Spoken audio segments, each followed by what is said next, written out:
डोंगरी के पार हो तोला करवाना चाहूं गोरी नाच नाच के तोला करवाना चाहूं गोरी नाच नाच के गोरी नाच नाच के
तोला करवाना चाहूं गोरी नाच नाच के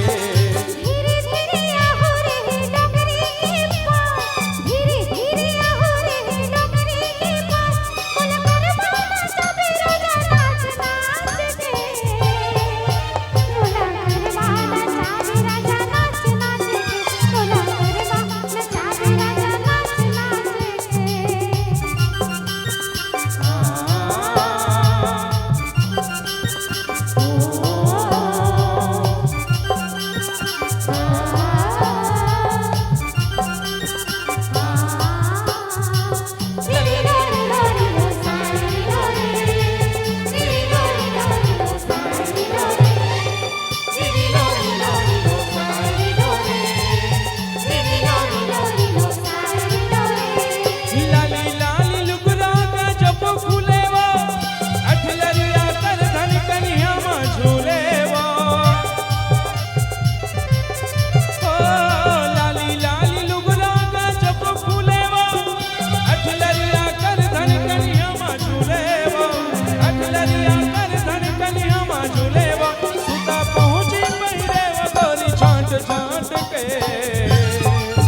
तोला करवाना चाहूं गोरी नाच नाच के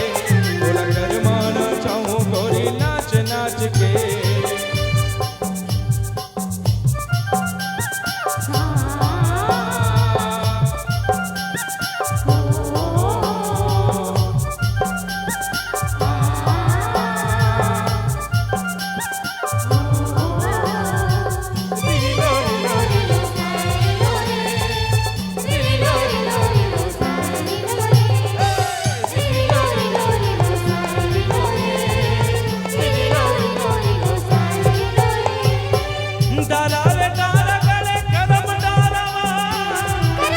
तोला करवाना चाहूं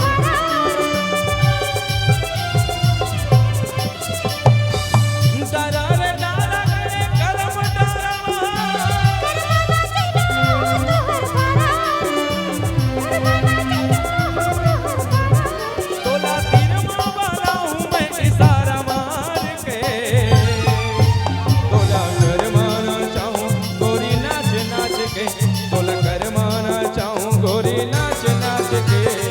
धीरे धीरे आहो रे डोंगरी के पार धीरे धीरे आहो रे डोंगरी के पार तोला करवाना चाहे राजा नाच नाच के तोला करवाना चाहे राजा नाच नाच के तोला करवाना चाहे राजा नाच नाच के तेंदू पता हाले डोले मऊहा झरते संगी हाले डोले मऊहा झरते संगी डोंगरी नाचते करमत